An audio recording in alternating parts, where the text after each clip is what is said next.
राम राम किसान भाइयों, एक बार फिर हाजिर हैं आपके लिए नए वीडियो लेके। आज के इस वीडियो में हम बात करेंगे सर्दी के मौसम में पाले से अपनी फसल को है वो आप कैसे बचा सकते हैं।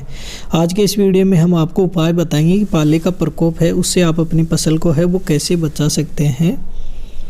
इस वीडियो के अंदर हमने आपको सभी प्रकार के उपाय बताए हैं और जो उपाय हमने बताए हैं वो सभी प्रकार की फसल है उसमें काम में आते हैं। चाहे आप किसी की खेती कर रहे हो, चाहे आप गेहूं की कर रहे हो, सरसों की कर रहे हो, चने की कर रहे हो या कुछ सब्जी वगैरह उगा रहे हैं, सभी जिस भी प्रकार की आप खेती हैं वो कर रहे हैं। सर्दियों के मौसम में आप पाले से अपनी फसल को है वो कैसे बचा सकते हैं, आज के इस वीडियो में हमने आपको संपूर्ण प्रकार की जानकारी दी है। साथ ही हमने ये भी बताया है गेहूँ की फसल है उसको कैसे बचा सकते हैं, सरसों की फसल है उसको कैसे बचा सकते हैं, अगर आप किसी प्रकार की सब्जी उगा रहे हैं तो उसको कैसे बचाना है। अलग अलग प्रकार की अलग अलग फसल के बारे में हमने अलग अलग प्रकार की जानकारी है वो दी है। तो चलिए शुरू करते हैं आज के वीडियो को। इसमें हमने बताया सबसे पहले गलन और पाले से फसल को बचाने के आसान तरीके हैं वो कौन कौन से, वो भी अपन जान लेते हैं। उत्तर भारत सहित देश के विभिन्न राज्यों में कड़ाके की ठंड है वो पड़ रही है। कई क्षेत्रों में तापमान में भारी गिरावट दर्ज की गई है। पाला एवं गलन बढ़ने के कारण लोगों को काफ़ी मुश्किलों का सामना है वो करना पड़ता है। गलन बढ़ने व पाला बढ़ने के कारण किसानों की रबी मौसम की फसलों को काफ़ी नुकसान है होने का अनुमान है। इसी को मद्देनजर रखते हुए सरकार ने देश में येलो अलर्ट जारी किया है। साथ ही सर्दी व गलन को बढ़ावा बढ़ते देखते हुए भारतीय कृषि अनुसंधान संस्थान ने गेहूँ, चना, सरसों और सब्जी की फसल पर मौसम के हिसाब से विशेष निगरानी करने की सलाह दी है। साथ ही ये भी बताया कि आप जो भी फसल उगा रहे हैं, गेहूं, चना, सरसों या सब्जी वगैरह है, उसको आप पाले से अपनी फसल को है वो कैसे बचा सकते हैं, उसमें क्या उपाय करेंगे तो वो आपको कैसे आपकी फसल है वो बच जाएगी। ये पूरी डिटेल में हमने आपको जानकारी दी है। आप वीडियो को आखिर तक देखना ताकि आपको हर एक चीज़ है वो समझ में आ जाए कि आप इस चीज़ की खेती कर रहे हैं तो इससे पाले से बचाने के लिए आपको क्या करना होता। सबसे पहले जान लेते पाला ये क्या कारण है, किस वजह से ये पाला है वो पड़ता है।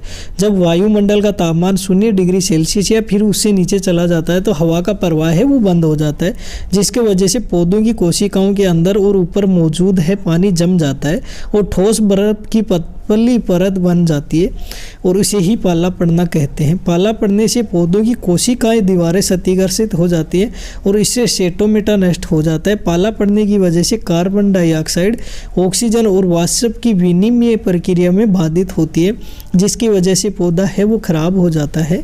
पाला के प्रकार हैं वो अपन जान लेते हैं। पाला कितने प्रकार का होता है, तो पाला प्रमुख 2 प्रकार का होता है, काला पाला और सफ़ेद पाला। काला पाला क्या होता है ये भी अपन जान लेते हैं। इस अवस्था को कहते हैं जब ज़मीन के पास हवा का तापमान बिना पानी के जमे 0 डिग्री सेल्सियस से कम हो जाता है। वायुमंडल में इतनी कमी हो जाती है कि ओस बनना रुक जाती है और पानी को जमने से रोकता है। सफ़ेद पाला क्या कहता है, इससे वायुमंडल में तापमान 0 डिग्री सेल्सियस से कम हो जाता है। इससे साथ ही वायुमंडल में नमी ज़्यादा होने की वजह से ओस बर्फ़ के रूप में बदल जाती है। पाले की यह अवस्था सबसे ज़्यादा हानि पहुँचाती है। यदि पाला अधिक देर तक रहता है तो पौधे हैं वो मर जाते हैं। तो ये थे पाले के 2 प्रकार। अब आगे बात करते हैं जानिए कैसे पाले को हानि पहुंचाता है पाला, मतलब पौधों को हानि कैसे पहुंचाता है पाला। तो पाले में प्रभावित पौधों को कोशिकाओं में उपस्थित पानी सर्वप्रथम अंतर कोशिकीय स्थान पर इकट्ठा हो जाता है। इस तरह कोशिकाओं में निर्जलीकरण की अवस्था बन जाती है। दूसरी ओर अंतर कोशिकीय स्थान पर एकत्रित जल है वो जमकर ठोस रूप से परिवर्तित हो जाता है, जिससे इसके आयतन बढ़ने से आसपास की कोशिकाओं का दबाव बढ़ता है। ये दबाव होने के कारण कोशिकाएं वो नष्ट हो जाती है। इस प्रकार कोमल टहनियाँ पाले से है वो नष्ट हो जाती है। तो आपको अपनी फसल को है पाले से बचा के रखना है। तो क्या क्या उपाय हैं वो आप कर सकते हैं। आज के इस वीडियो में हमने कंप्लीट जानकारी दी है। वीडियो को आखिर तक आपको ज़रूर देखना है। तो पाले से बचाव का क्या उपाय है वो भी अपन जान लेते हैं। जब वायुमंडल का तापमान है 4 डिग्री सेल्सियस से कम तथा 0 डिग्री सेल्सियस तक पहुंच जाता है तो पाला पड़ता है। इसलिए पाले से बचाने के लिए किसी भी तरह वायुमंडल के तापमान का 0 डिग्री सेल्सियस से ऊपर बनाए रखना है बहुत ही ज़रूरी है। ऐसा करने के उपाय हमने सुझाए गए हैं जिसे आप अपनाकर अपने किसान भाई हैं ज़्यादा से ज़्यादा है वो लाभ उठा सकते हैं। मतलब क्या ध्यान रखना आपको, बारानी फसल पर करे गंधक के तेजाब का छिड़काव। जब खेत में खड़ी बारानी फसल में पाला पड़ने की आशंका हो तो पाले की आशंका वाले दिन फसल पर व्यावसायिक गंध के तेजाब का 0.1% का छिड़काव है वो कर देना है। इस प्रकार इसके छिड़काव से फसल के आसपास के वातावरण में तापमान है वो बढ़ जाता है और तापमान जमाव बिंदु तक नहीं गिर पाता है, जिससे फसल में पाले से होने वाले नुकसान है उससे अपन बच सकते हैं। मतलब ये आती है गंधक और खाद बीज भंडार की दुकान पे आपको मिल जाएगी। मतलब गंधक के तेजाब मिलता है, वो लाके आपको आपके खेत के अंदर स्प्रे है वो कर देना है। अब आगे बात करें नर्सरी में पौधे को ढककर बचाए पाले से। अगर आप नर्सरी कर रहे हैं तो कैसे बचाना वो भी अपन जान लेते हैं। पाले से सबसे अधिक नुकसान नर्सरी में होता है। नर्सरी में पौधे को रात में प्लास्टिक की चादर से ढकने की सलाह दी जाती है। ऐसा करने से प्लास्टिक के अंदर का तापमान है 2 डिग्री 3 डिग्री सेल्सियस बढ़ जाता है। इस सतह का तापमान जमाव बिंदु तक नहीं पहुँच पाता और पाले से पौधे हैं वो बच जाते हैं। लेकिन ये महंगी तकनीक है। गाँव में पुआला का इस्तेमाल पौधों को ढकने के लिए किया जाता है। पौधे ढकते समय इस बात का ध्यान जरूर रखिए कि पौधे को दक्षिणी पूर्वी भाग है वो खुला रखें, ताकि पौधों को सुबह एवं दोपहर में धूप मिलती रहे। पुआल का प्रयोग कर दिसंबर से फरवरी तक, मार्च का महीना आते ही इसे हटा दे। नर्सरी में छप्पर डालकर भी पौधों को खेती में रोपित करने पर पौधों को थावलों के चारों ओर कड़बी व मूंज की टाटी बांधकर भी पौधों को पाले से है वो बचाया जा सकता है। आजकल नई टेक्निक और आ गई है, लो टनल विधि या प्लास्टिक टनल विधि से भी आप है वो बचा सकते हैं। तो ये क्या होती है लो टनल विधि और प्लास्टिक टनल विधि, इससे हमने एक कंप्लीट वीडियो बना दिया है। साथ ही एक फैक्ट्री वाले के नंबर भी दिए हैं, जिससे डायरेक्ट आप लो टनल का सामान है बाजार से आधी रेट में है वो खरीद सकते हैं। उसका लिंक हम डिस्क्रिप्शन में आपको दे देंगे। प्लास्टिक क्लोज का प्रयोग है वो कैसे करें। पपीता व आम के छोटे पेड़ों को प्लास्टिक से बनी क्लोज से बचाया जा सकता है। इस तरह का प्रयोग हमारे देश में प्रचलित नहीं है, परंतु हमें खुद ही प्लास्टिक की क्लोज बनाकर इसका उपयोग है पौधों को पाले से बचाने के लिए है वो कर सकते हैं। क्लोज से पौधों को ढक करने पर अंदर का तापमान तो बढ़ता ही, साथ ही पौधे की बढ़ावार में भी मदद करता है। इस प्रकार हम फसल, नर्सरी तथा छोटे फल वृक्षों को पाले से होने वाले नुकसान है बहुत ही आसानी से एवं कम खर्चीले तरीकों द्वारा बचा सकते हैं।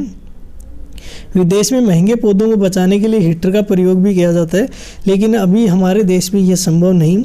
तो आपको पाले से बचाने के लिए प्लास्टिक मल्च वगैरह है, लो टनल वगैरह है, या क्रॉप कवर वगैरह, स्टिक वगैरह लगा के भी आप अपने पौधे को इससे बचा सकते हैं। इसका वीडियो का लिंक है वो मैं डिस्क्रिप्शन में दे दूँगा, वहाँ जाके आप है वो देख सकते हैं। अब बात करते हैं खेतों की सिंचाई करने पर पाले से बचाव है वो आप कर सकते हैं। जब भी पाला पड़ने की संभावना हो या मौसम विभाग द्वारा पाले की चेतावनी दी गई हो तो फसल में हल्की सिंचाई है वो कर देनी चाहिए, जिससे तापमान 0 डिग्री सेल्सियस से नीचे नहीं गिरेगा और फसल में पाले से होने वाले नुकसान से बचाया जा सकता है। जहाँ तक सिंचाई फुहारा विधि द्वारा की जाती है, वहाँ ये ध्यान रखने की बात है सुबह 4 तक अगर फुहारे चलाकर बंद कर देते हैं तो सूर्योदय से पहले फसल पर बूंदों के रूप में उपस्थित पानी जम जाता है और इससे फायदे की अपेक्षा नुकसान अधिक हो जाता है। अतः स्प्रिंकलर को जल्दी प्रातः काल सूर्योदय तक लगाकर चलाकर पाले से होने वाले नुकसान है वो बचाया जा सकता है। मतलब आपको जो अगर आप फुहारे वगैरह से सिंचाई कर रहे हैं तो 4 बजे पहले आपको बंद नहीं करना है, आपको सुबह तक वो फुहारे चालू रखने हैं, वरना जो पानी आपने डाला है वो भी बर्फ बन के जम जाएगा। अब आगे बात करते हैं गेहूं के फसल का कैसे करने प्रबंधन। तो खरीफ फसलों की देरी से कटाई करने की वजह से कई किसानों ने गेहूं की पछेती बुआई की है। यदि आपने नवंबर या दिसंबर के पहले सप्ताह में गेहूं फसल की बुआई की है तो फसल 21 से 25 दिन में लगभग की हो गई होगी। फसल में शाम के समय हल्की सिंचाई का काम कर ले। फसल को पोषण प्रदान करने के लिए खाद एवं उर्वरक का प्रयोग सही मात्रा और सही समय पर करें, इससे पौधे को ठीक तरह से विकास हो सकता है। इसके लिए नाइट्रोजन खाद की आधी मात्रा को सिंचाई से 3 से 4 दिन बाद खेत में अवश्य डाल दें। यदि आपकी फसल में दीमक के लक्षण नजर आए तो 20 किलो रेत के साथ क्लोरोफ्रोस 20 इसी के मिश्रण को शाम के समय खेतों में है वो छिड़काव है वो कर देना चाहिए। मतलब यह है गेहूं की फसल का प्रबंधन आपको कैसे करना है। मतलब सर्दियों में अगर आपके गेहूं की फसल के अंदर पाला वगैरह पड़ रहा है या पाले से नुकसान हो रहा है तो आपको क्या करना है वो उपाय हमने यहाँ पे बता दिए। शाम के समय आपको पूरे खेत के अंदर हल्की हल्की वो सिंचाई कर देनी चाहिए, जिससे आपकी खेत का टेम्परेचर है वो 0 डिग्री से नीचे है वो नहीं जाएगा। और 0 डिग्री से अगर टेम्परेचर नीचे नहीं जाएगा तो किसी प्रकार का आपके गेहूं की खेती में कोई नुकसान है वो नहीं होने वाला है। अब आगे बात करते हैं सरसों और चना की फसल में क्या प्रबंधन है वो करना चाहिए, वो भी अपन जान लेते हैं। रबी सीजन की प्रमुख तिलहनी फसलों में सरसों का प्रमुख स्थान है, तो इस बार किसानों ने बड़ी मात्रा में सरसों की बुआई की है। इस सीजन में कई किसानों ने सरसों की देर से बुआई की थी, जिसमें तक फसल में खरपतवार उगने की संभावना बनी रहती है, इसलिए इसमें निराई गुड़ाई समय पर है वो करते रहना चाहिए। इन दिनों सरसों की फसल में एफिड और सफ़ेद जंग लगने की संभावना रहती है, इसलिए पौधे की समय समय पर देख रेख है वो करते रहनी चाहिए। लीजिए। इस समय चना की फसल में पौधे विकसित हो रहे हैं। यदि आपकी फसल में 10 से 15% फूल निकल आए हैं तो खेत में 3 से 4 फेरोमोन ट्रैप लगाए, जिससे फसल की कीटों के आतंक से है वो बचाया जा सकता है। और पाले से बचाने के लिए आपको क्या है, हल्की हल्की सिंचाई है वो करते रहना है। और ध्यान रहे खेत के अंदर खरपतवार है वो बिल्कुल भी नहीं होने देना है, क्योंकि सरसों और चने की फसल में अगर खरपतवार हुआ तो ये पैदावार पे बहुत ही ज़्यादा इफेक्ट है वो देने वाला है। और अगर किसी प्रकार का कोई रोग वगैरह लग रहा है तो आपको उस समय आपको देख रेख करने की बहुत ही ज़रूरत है, क्योंकि इसमें एफिड और सफ़ेद जंग लगने की संभावना बहुत ही ज़्यादा रहती है। अगर ऐसा कुछ हो रहा है तो आप उसमें फेरोमोन ट्रैप है वो लगा सकते हैं, जिससे फसल में आतंक है, कीटों का आतंक वगैरह है, उससे आप अपनी फसल को है वो बचा सकते हैं। अब आगे बात करते हैं सब्जियों की खेती का प्रबंधन है वो कैसे करें। इस समय रबी के सीजन में देश के कई राज्यों में किसानों ने सीजनल सब्जियों की फसल लगाई है। सर्दी के सीजन में तापमान में गिरावट के साथ ही सब्जी की फसल में कीटों का प्रकोप भी बढ़ जाता है। खासतौर पर मटर और टमाटर की फसल में फली छेदक रोग लगने की संभावना अधिक रहती है, जिससे फसल को बचाने के लिए प्रति एकड़ 3 से 4 फेरोमोन ट्रैप है वो लगाने होते हैं। यदि आपने पत्ता गोभी, फूल गोभी, नाल खोल की नर्सरी की है तो खेतों के मेड़ों पर तैयार पौधे की रोपाई है वो कर सकते हैं। किसान पारंपरिक फसलों के साथ खेती के हिस्से में पालक है, धनिया है, मेथी है, बुआई करके अतिरिक्त लाभ है वो आप प्राप्त कर सकते हैं। हम बात करें टमाटर, मटर वगैरह है या फली छेदक में किसी प्रकार का कोई रोग वगैरह आपको लग रहा है तो आपको 1 एकड़ में 3 से 4 फेरोमोन ट्रैप हैं वो लगानी चाहिए, जिससे आपको ये कीट वगैरह है इनसे रोग जो फैल रहा है उससे आपकी फसल है वो बच जाएगी। तो यह था सब्जियों में खेती का प्रबंधन है वो कैसे करें। अपन और जान दें थोड़े से। पत्तेदार सब्जियों को बेहतर विकास करने के लिए 20 किलो यूरिया प्रति एकड़ की दर से आपको छिड़काव है वो कर देना। मतलब अगर किसी प्रकार की पत्तेदार सब्जियां वगैरह हैं आप उगा रहे हैं तो 20 किलो यूरिया प्रति एकड़ के हिसाब से आपको डाल देनी चाहिए। इस समय आलू टमाटर की फसल भी ब्लाइट रोग का संक्रमण लगती है, जिसकी निगरानी और समय पर रोकथाम करना बेहद ही वो ज़रूरी है होता है। इन फसलों में ब्लाइट रोग के लक्षण दिखने पर 1 ग्राम कार्बो ड्राइजिम या 2.0 ग्राम डाइथेन M45 को प्रति लीटर पानी में घोलकर फसल पर है वो छिड़काव करना चाहिए। ध्यान रखना ये दोनों में से एक ही डालना है, दोनों मत डाल देना। मटर की फसल में फल एवं फलियों का सही विकास और बेहतर उपज प्राप्त करने के लिए समय समय पर यूरिया है उसका छिड़काव है वो करते रहना चाहिए। रबी सीजन में बोई गई प्याज की फसल में थ्रिप्स कीट और बैंगनी धब्बा रोग के संक्रमण लगने की संभावना है होती है। इनके लक्षण देखने पर चिपचिपी सामग्री टीफोल 1.0 ग्राम प्रति लीटर के साथ 3 ग्राम प्रति लीटर पानी में डाइथेन M45 का खेत में छिड़काव है वो किया जा सकता है, जिससे आपकी फसल है किसी प्रकार का पाले की चपेट में भी नहीं आएगी और उसमें पैदावार है वो भी अच्छी आने वाली है।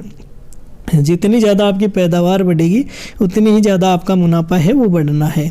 और मटर की फसल के अंदर फल एवं फलियों का सही विकास हो, इससे बेहतर उपज प्राप्त करने के लिए आपको क्या करना है, समय समय पर इसमें यूरिया है उसका छिड़काव है वो करते रहना चाहिए।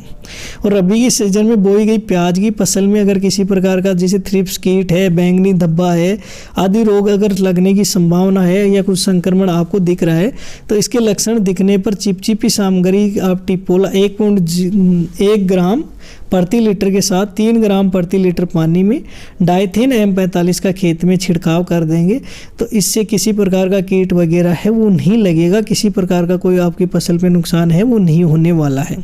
और वहीं अगर आपको ब्लाइट रोग के लक्षण दिखे तो 1 ग्राम कार्बोडिजिम और 2.0 ग्राम डाइथेन M45 को प्रति लीटर के हिसाब से घोल बना के आप अपने खेत के अंदर है वो छिड़काव है वो कर सकते हैं मतलब। और ये ब्लाइट रोग है इसका संक्रमण लग जाता है जिसकी वजह से आपकी पैदावार पे बहुत ही ज़्यादा इफेक्ट पड़ता है। तो आपको इस चीज़ का स्पेशल ध्यान रखना है। जब भी आपको अगर महसूस हो रहा हो कि ऐसा ब्लाइट रोग है अपनी फसल में हो रहा है तो उसका उपाय है वो आपको कर लेना चाहिए। तो ये था सर्दी में पाले से फसल को बचाने का क्या क्या उपाय है, कैसे अपने को उपाय करना था, जिसके बारे में हमने आपको सभी प्रकार की जानकारी है वो दे दी है। फिर भी अगर कुछ पूछना चाहते हो, किसी प्रकार की कोई जानकारी हमसे लेना चाहते हो तो आप हमें कमेंट करके पूछ सकते हैं, हम आपके हर कमेंट का जवाब है वो देंगे। और अगर अभी तक आपने हमारे चैनल को सब्सक्राइब नहीं किया है तो प्लीज़ सब्सक्राइब कर ले, क्योंकि किसान भाइयों के लिए ऐसी नई नई वीडियो रोज़ाना हम लेकर आते रहते हैं, जिससे हम किसान भाइयों को उन्नत खेती कैसे करें उसके बारे में जानकारी है वो देते रहते हैं। नई नई टेक्निक के बारे में किसान भाइयों को जानकारी देते रहते हैं कि खेती में अगर ये टेक्निक आप लगाएंगे तो इससे बहुत ही अच्छा मुनाफा है वो आपको हो सकता है। क्योंकि नई टेक्निक से अगर आप खेती करते हैं तो उसमें पैदावार है बहुत ही ज़्यादा होती है, और जितनी ज़्यादा पैदावार होती है उतना ही आपका मुनाफा है वो बढ़ने वाला है। हमारा वीडियो देखने के लिए आपका बहुत बहुत शुक्रिया, धन्यवाद। जय हिंद, जय भारत, जय किसान।